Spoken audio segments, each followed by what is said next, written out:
Salut à tous et bienvenue dans Franchise Story, la série qui revient sur l'histoire des équipes de la NBA.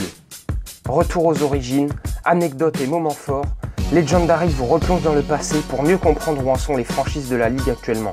C'est parti pour le premier épisode, et quoi de mieux pour commencer que de s'envoler pour la Big Apple de New York et parler des Knicks.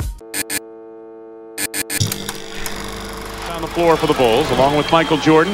Time winding down, Michael for three. Yeah!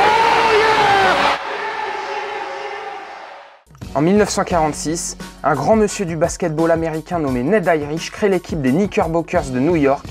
La franchise fait partie des membres fondateurs de la BAA, l'association du basket d'Amérique, qui deviendra la NBA en 1949. Mais pourquoi les Knicks comme surnom? Il faut savoir que Knicks est avant tout le diminutif de Knickerbockers, un surnom emprunté à l'histoire.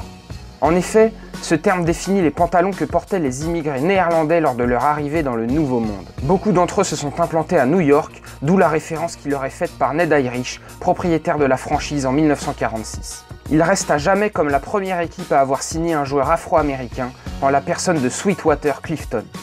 Au début des années 50, les Knicks atteignent les finales NBA 3 fois d'affilée, mais sont à chaque fois défaits.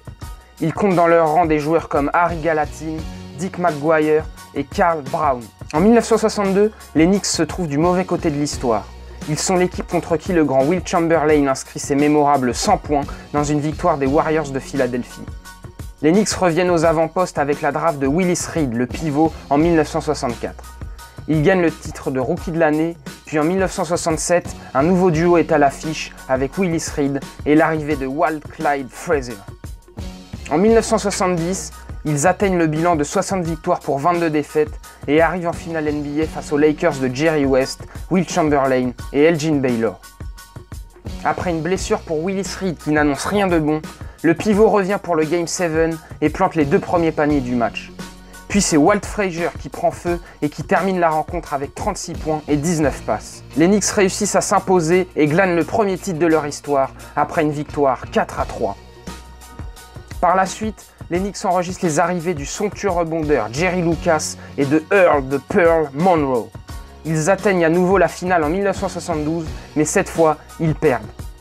L'année suivante, New York obtient sa revanche sur les Lakers et remporte son 2e titre en 4 ans. Le sentiment du devoir accompli, Willis Reed prend sa retraite en 1974, ce qui marque un mauvais tournant pour l'équipe.